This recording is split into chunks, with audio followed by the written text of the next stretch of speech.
Primero al doctor Marcelo Arencibia. Doctor, buen día, ¿cómo va? Buen día, Carlos, un placer estar con vos.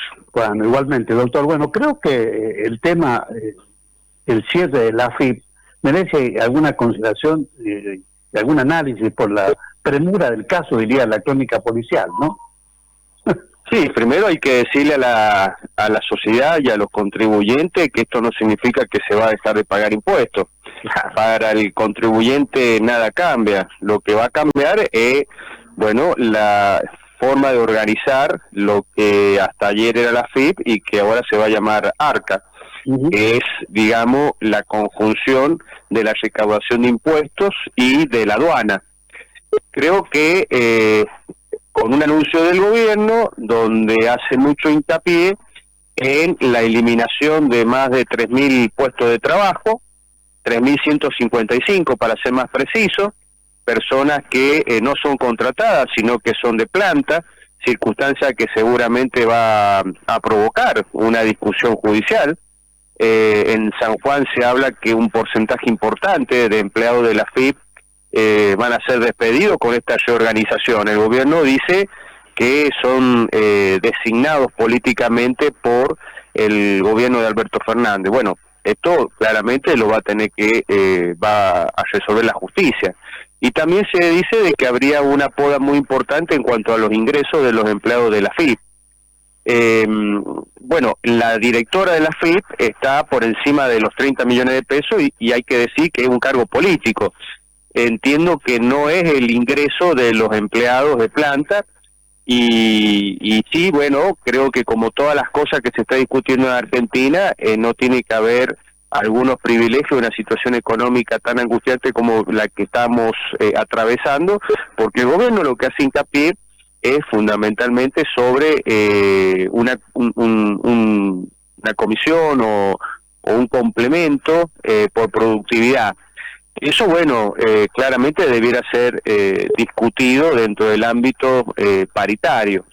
Pero bueno, en una sociedad devastada como la Argentina, que ve la necesidad del cambio pero no lo siente en su bolsillo, cualquier noticia que esté vinculada a la destrucción de empleo, al cual se le genera un halo de casta política, y una reducción de sueldo de esa casta política es bien recibida y es una muestra más del nivel de deterioro que existe en este país a los fines de poder establecer prioridades en algo que creo que todos entendemos, y es la necesidad de ajustar las cuentas del Estado, porque de la manera que veníamos, al final de cuentas, todo el mundo empieza a vivir mal.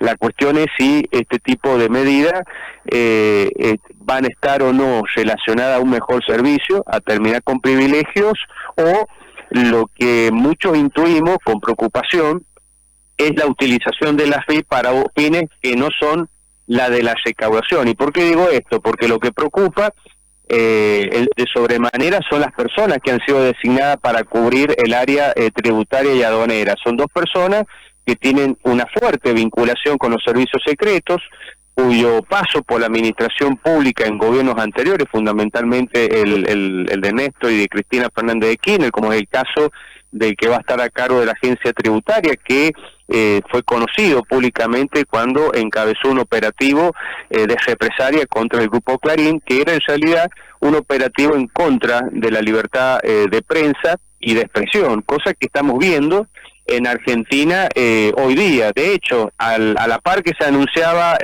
el cambio de la AFIP por el ARCA, se anunciaba que se imponía el impuesto al valor agregado a los medios de comunicación, tanto de papel como los digitales. Un gobierno que tiene un enfrentamiento no buscado, sino que por los medios, porque los medios hacen su trabajo de investigar, de criticar, de cuestionar, sino un gobierno que ha tomado a la prensa y a los periodistas como sus enemigos. De hecho, el día domingo, de una manera realmente muy, muy preocupante, el presidente, como hace casi todos los días, se dirigió a un periodista de TN de una manera que ya empieza a preocupar. lo que un periodista anoche en televisión hablaba de una economía de mercado con una política autoritaria. La cuestión es esta, todo lo que significa racionalizar está bien, pero lo que significa actitudes de venganza, por ejemplo, ¿quién puede salir a defender a Chiqui Tapia más allá del Campeonato Mundial de Qatar? Sabemos de los tejes y manejes que hay en el fútbol argentino, pero claramente hay una actitud de persecución y de venganza del Estado hacia ciertas organizaciones, sea la prensa, sea la AFA, sea aquellos sectores políticos, económicos o sociales que no se alinean al gobierno nacional, que son objeto de una represión que empieza ya a preocupar por el nivel de autoritarismo. Esto no tiene absolutamente nada que ver con una idea liberal de la política ni de la economía. Claro, pero deteniéndonos un poquito el cierre de la AFIP y digamos la indemnización, habrá que ver cómo sigue esta historia, porque Telam, por ejemplo, que se hizo con bombo y platillo, muchas cosas, sigue funcionando perfectamente. Es más, está para contratar publicidad a los medios. Esto va a servir la nueva, o sea, se va a hacer en San Juan, por ejemplo, la gente que vos dices que van a despedir y se va a haber nuevos nombramientos. ¿Será así, Marcelo? Bueno, si es así, entonces tomarnos el pelo a los argentinos, porque si se trata de achicar el Estado porque la estructura es infinanciable, si vos echás a los que considerás del bando político contrario para poner los propios, entonces estás desvistiendo un santo para venir a otro. Esa no es la salida. Acá lo que tiene que haber es mucha conversación para decir, bueno, ¿dónde el Estado tiene que hacer un ajuste con el menor costo social posible? Porque estamos hablando, bueno, de 3.155 personas que van a ser echadas y que atrás de ellos hay una historia, hay una familia, hay deuda, hay aspiraciones. Ojo que acá no tenemos que olvidarnos aquella famosa cita de un pastor protestante alemán durante la Segunda Guerra Mundial, cuando decía que vinieron por los comunistas, como yo no era comunista, no me preocupé. Luego vinieron por los judíos, como yo no era judío, no me preocupé. Ahora me están tocando la puerta. Entonces, a ver, digo y recuerdo esta frase porque creo que hay un consenso muy amplio en la sociedad argentina de que el kirchnerismo le dio una dimensión al Estado que es infinanciable y es producto de nuestra desgracia macroeconómica. Ahora, el Estado tiene que existir, la agencia que recauda impuestos tiene que existir, no está en la dirección de eliminar impuestos esta modificación de la AFIP. Ayer en IDEA el ministro Sturzenegger dio dos anticipos. Primero, que venía una motosierra profunda. Bueno, esta es la primera, meter mano a la AFIP. Y también les dijo a los empresarios de que se olviden de bajar impuestos. Entonces este gobierno, que dice que los impuestos es un robo del Estado a los ciudadanos, bueno, no es que vaya a cerrar la AFIP y que la gente no va a pagar impuestos, no. De hecho, ayer mismo hubo un anuncio de aumentar impuestos, que es ponerle el IVA a los medios de comunicación, que ojo, eso es un tema muy delicado porque hay maneras muy sutiles de apretar o censurar a los medios de comunicación. No es solamente con censurar publicaciones antes que aparezcan, o meter preso a periodistas, o clausurar medios de comunicación, como se puede ver en Venezuela, en Nicaragua o en otras dictaduras de la urbe. También hay maneras sutiles, como por ejemplo denunciar judicialmente a los periodistas o a los medios de comunicación, poner cargas impositivas de modo tal de tornar a los medios como insostenibles desde el punto de vista económico, y el presidente personalmente él ha manifestado, el 85% de los periodistas para él mienten, para él miente. Entonces, bueno, salen estas medidas y no nos queda otra que interpretar si no son actos de represalia. Por ejemplo, con el tema de la AFA, es un caso muy claro. Pararon la intervención porque se dieron cuenta de que la FIFA tiene un código bastante complicado, por no decir exento de las reglas del derecho internacional, de que si se interviene la AFA por parte del Estado Nacional, la FIFA saca a la Argentina de los campeonatos internacionales. Y yo creo que si eso llega a ocurrir en este país, la gente no se la va a perdonar nunca a Milei. Pero entonces va por otro lado, sacando exenciones impositivas, auditando, y eso, a ver, no es que en sí está mal, está bien, todos tienen que estar auditados. Ahora, cuando vos haces eso, no como una regla general, no como una política estándar para todo, sea para la AFA o sea para la Asociación de Básquet, de Vóley, de Hockey sobre patines, lo haces sobre un grupo o una asociación determinada porque con esta te lleva mal, bueno, eso se llama persecución, y eso lo hacían habitualmente. Persona o institución que hablaba mal del gobierno nacional, tenemos que recordarnos, claro. Mandaban la FIP, mandaban o creaban barreras impositivas o barreras arancelarias para proteger al grupo de amigos. No solamente se castiga, sino también se premia. Entonces, bueno, me parece que este gobierno está tomando un cariz autoritario y liberal por oposición a lo liberal, que empieza a preocupar. En el caso de la decisión de la reorganización de la FIP, seguramente, a ver, es lógico y es entendible que los 3.155 empleados que son de planta, no son contratados, no es que se le termine el contrato y no se les renueve, sino gente que tiene una estabilidad laboral, va a hacer juicio. Y hay que ver cuánto le sale a la Argentina eso. Habrá que ver si esta medida está bien estudiada, si esto no va a afectar la recaudación tributaria en un país que tiene más del 50% de la economía en negro. Vos fijate los datos, si Argentina lograra cobrar o seducir la economía en negro, que hoy es superior al 50%, la reduciría un 20% más. Bueno, muchas de las cosas que vemos como ajuste, universidades, jubilados, provincia, obra pública, no sería necesario. No sería necesario porque hay una evasión tributaria fenomenal, escandalosa, histórica. Bueno, si vos debilitas al organismo que tiene por misión cobrar impuestos y evitar la evasión o la elusión tributaria, bueno, esperemos que ese porcentaje de la economía en negro no se termine acrecentando y se termine castigando a los contribuyentes con nuevos y mayores impuestos. Tocaste, Marcelo, justamente el vocabulario poco académico del presidente en muchas de las críticas que le hace a dirigentes políticos, a periodistas, etcétera, etcétera. Básicamente a Cristina también y al kirchnerismo. Después lo convierten en metáfora y demás, pero bien lo marcaba también Carlos Paña anoche en su editorial, ¿no? De la forma muy desconsiderada, pero además propio de una persona que no merece ser la figura presidencial, justamente, ¿no? Bueno, algunas consideraciones. A ver, Milei y Cristina es una pareja perfecta.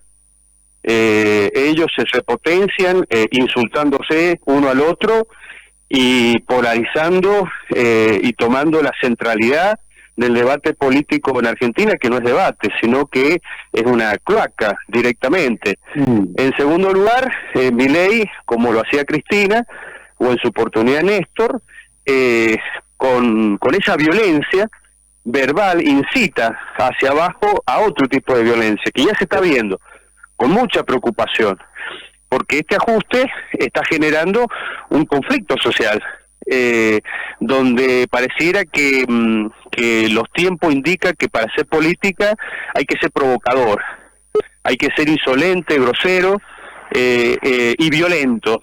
Y eso, si uno lee a algunos autores que han puesto mucha atención en la historia para que no se repita, como por ejemplo Humberto Eco, y las 14 claves para saber si una persona es o no es fascista. Bueno, una de las claves para darse cuenta es el tono violento, tanto simbólico y de lenguaje que utilizan los políticos, fundamentalmente para denigrar y deshumanizar al adversario, o desear la muerte. La verdad que lo del presidente es lamentable. La expresidenta toma el guante para victimizarse, entonces entramos en en este falso debate, que es una pelea donde los argentinos no vamos a resultar ganadores, todo lo contrario.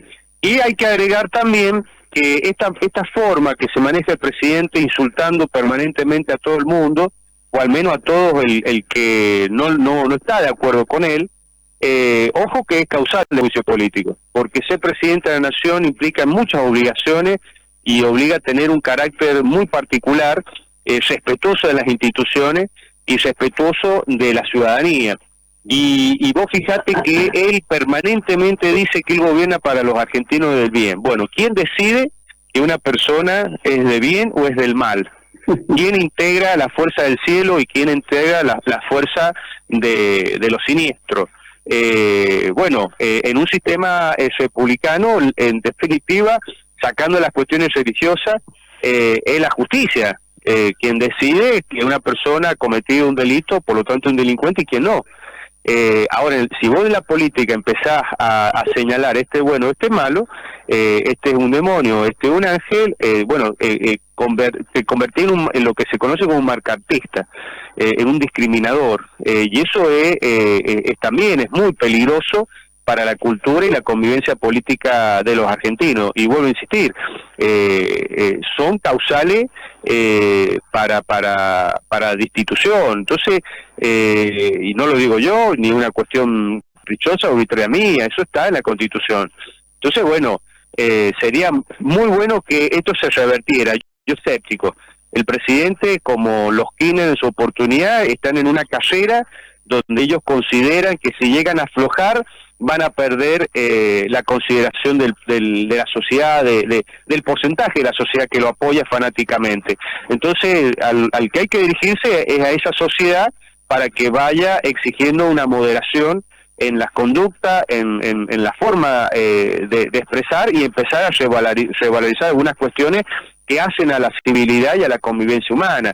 No se puede festejar y aplaudir a una persona grosera que vive insultando, porque si no, bueno, como decía esa frase de ese pastor protestante alemán, aplaudo hasta que me tocan la puerta a mí, y por eso yo festejo, aplaudo la decisión que ha tomado el Colegio Público de Abogados de la Ciudad de Buenos Aires de retirarse de un órgano que se creó en defensa de la libertad de prensa y de expresión, que es un círculo de convergencia, porque los otros integrantes de esta organización festejan mucho las malas ocurrencias del presidente Milei, o no están dispuestos a criticarla. Y acá hay que criticar, no hay que perder nunca el sentido crítico, más allá de que nos guste o no nos guste la política económica de un presidente. Lo que está mal, y cuando empezamos a aflojar en este juicio crítico, bueno, vamos a estar repitiendo una historia que pensamos haber superado y que cada día pareciera que no es así. Claro, y vos fíjate que ya analizado como ha analizado el tema central de Milei, ¿cómo sigue la economía? ¿Cuál es la situación económica que tenemos con lo que has marcado vos? De esto se tiene que preocupar el Gabinete Nacional y Milei en particular. Bueno, yo tengo una visión muy economicista de la cuestión.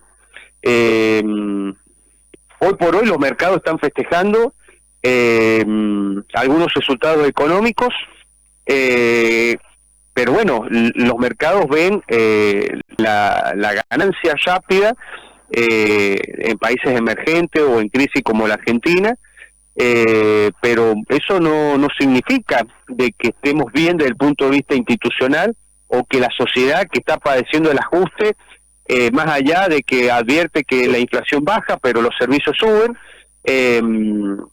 no está yendo bien. Todo esto sigue atado con alambre. Todo es muy provisorio en la Argentina. Falta mucho tiempo, muchos años como para decir, bueno, se resolvió la macroeconomía y ahora vamos a resolver la micro. No. La crisis es muy profunda. El desastre económico que hemos padecido todavía lo estamos tratando. Hay que hacer un gran esfuerzo. Por eso es muy grave fobia que tiene este gobierno con respecto a las instituciones democráticas y republicanas, que no es solamente respetar la división de poderes, sino también son las formas en tratar a los otros poderes y tratar a los ciudadanos o a los que cumplen un rol dentro de una democracia que es muy importante, como en el caso de los periodistas.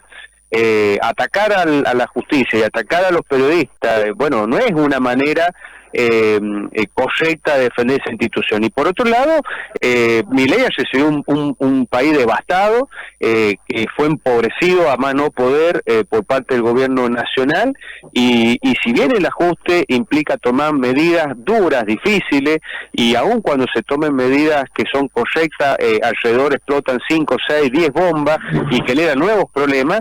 Yo lo que veo es que la dirección general de este gobierno, la visión, es se basa sobre la teoría del desame, y esa teoría del desame a la hora de establecer principios de igualdad en la distribución de renta no ha funcionado en ninguna parte del mundo.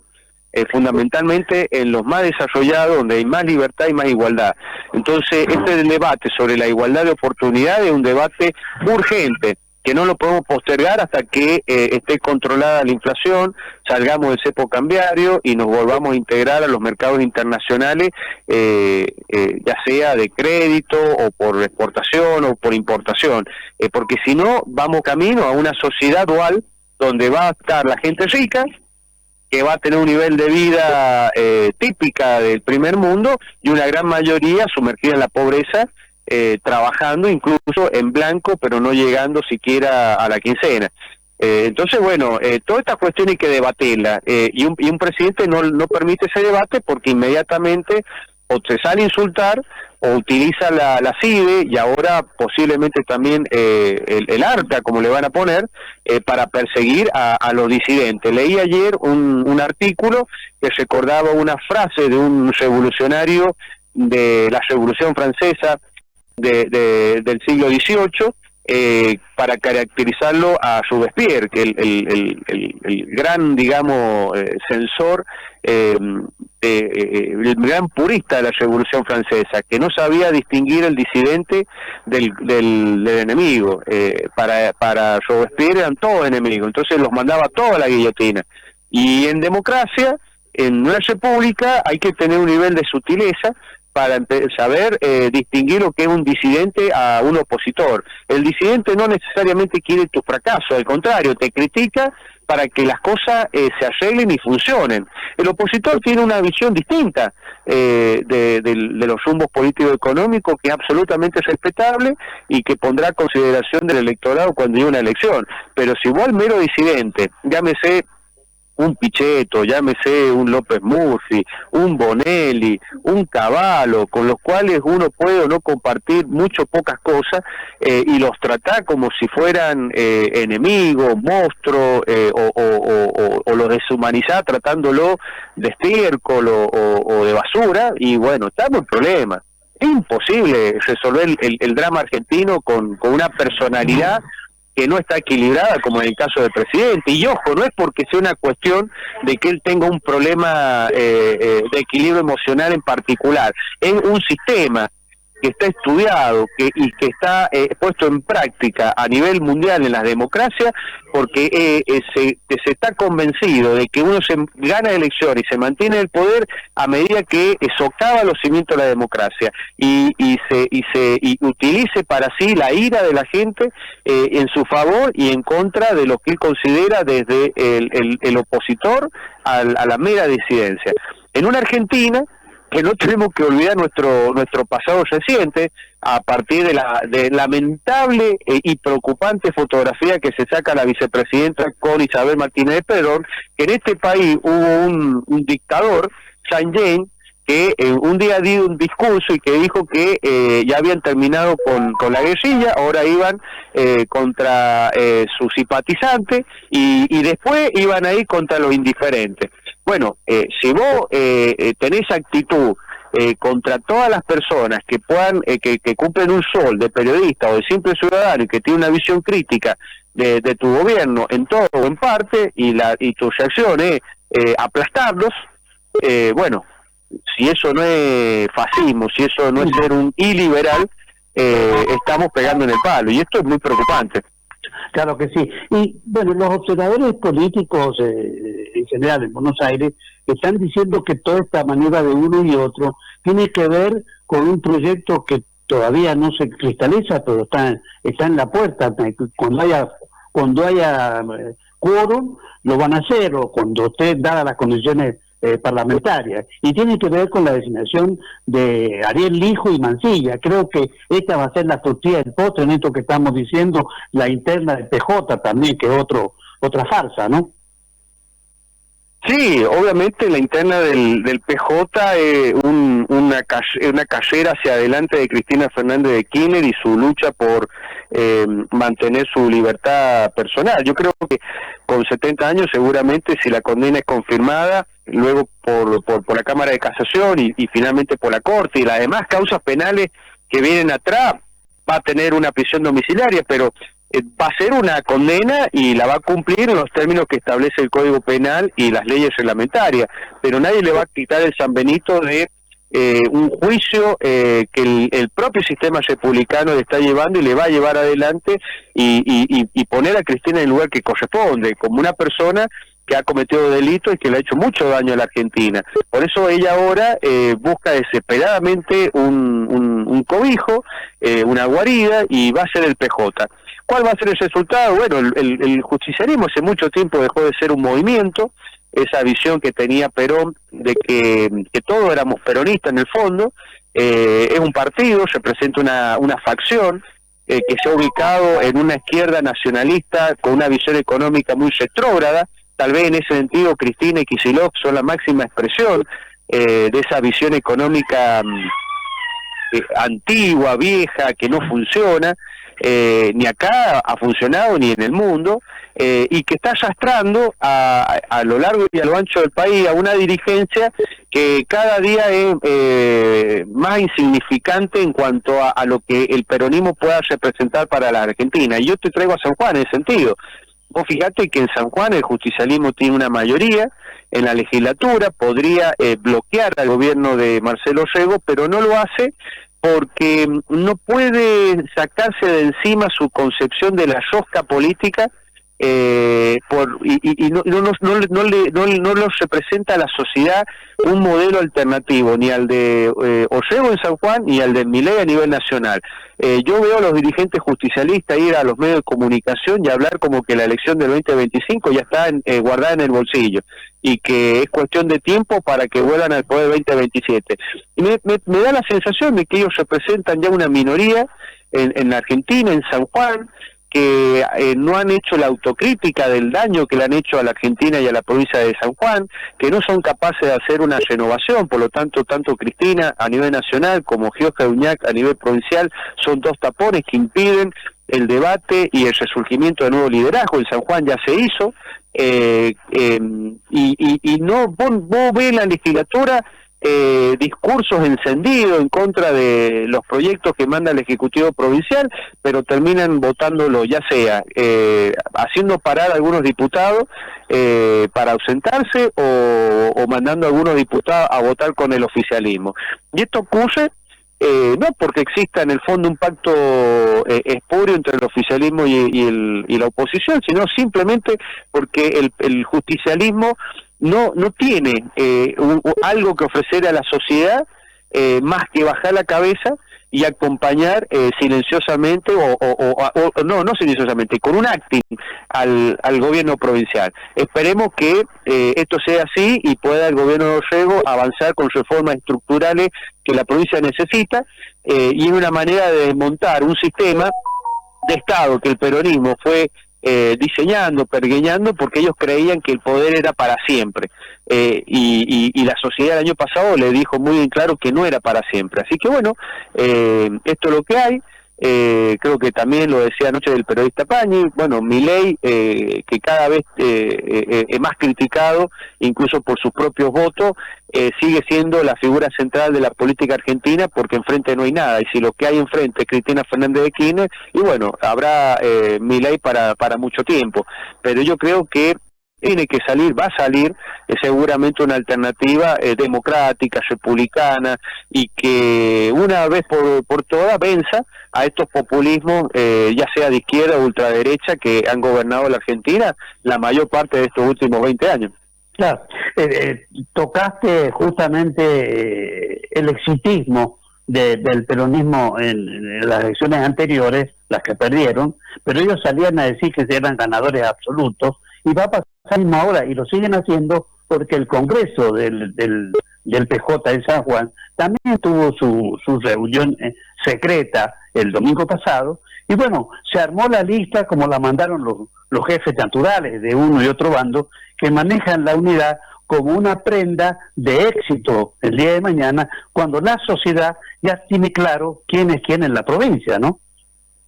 Mira, en el sistema político que funciona, cuando un dirigente o una camada, como le ha pasado al justicialismo, puede haber gobernado casi solo durante 20 años, pierde unas elecciones, se van a la casa. Incluso la gran mayoría se retira de la vía pública. Eso es algo que los argentinos nunca hemos aprendido, y por eso es que somos tan subdesarrollados desde el punto de vista de la cultura política, porque nuestra dirigencia nunca entiende cuál es el momento de un paso al costado. Y lo que están haciendo ellos, bueno, es tratar de persistir en el partido, con el afán de querer volver y creer que las cosas van a ser como antes. Y no, la cosa ha cambiado, y creo que ha cambiado para bien en muchos aspectos, pero bueno, se verá si en el 2025 es como yo veo, que ellos están convencidos que es un trámite las elecciones del año que viene. No creo que así. Yo creo que la sociedad argentina y sanjuanina hace tiempo que se desprendió de considerar un partido como si fuera un sentimiento cual equipo de fútbol. No, la gente empieza a medir otra cosa. Claro. Y por supuesto en la condena, acá me está escribiendo un oyente, en la condena de Cristina, bueno, termina también desapareciendo como posible candidata a nada, ¿no? Porque en la condena está justamente que no puede ejercer cargo público, ¿no? Sí, es con la accesoria de la inhabilitación perpetua para ejercer cargo público, pero Cristina seguramente se debe ver en el espejo de Lula da Silva.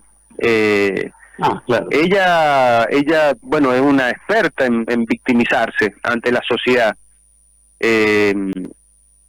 Así que, bueno, lo más probable es que ella pensará que tendrá un desenlace como tuvo Lula. Lula fue no solamente condenado, sino fue detenido, efectivamente, durante un tiempo largo, y hasta que la Corte Suprema de Justicia de Brasil declaró nulo el juicio y lo puso en libertad, y después le gana las elecciones presidenciales a Bolsonaro. Yo creo que Cristina debe pensar que esa historia brasilera se va a repetir en Argentina, pero creo que hay profunda diferencia entre Brasil y Argentina. Claro, sería la más allá de que en todo el mundo democrático avanza un clima antisistema, antiderecho, pero bueno, no, yo no veo que Cristina repita la historia de Lula en Argentina. Sería lamentable. Gracias, Marcelo, por estos minutos. No, por favor, muchas gracias a ustedes. Bueno, ahí estaba con nosotros en la careta política Marcelo Arancibia. Nosotros vamos a hacer una breve pausa, 8 de la mañana, 40 minutos.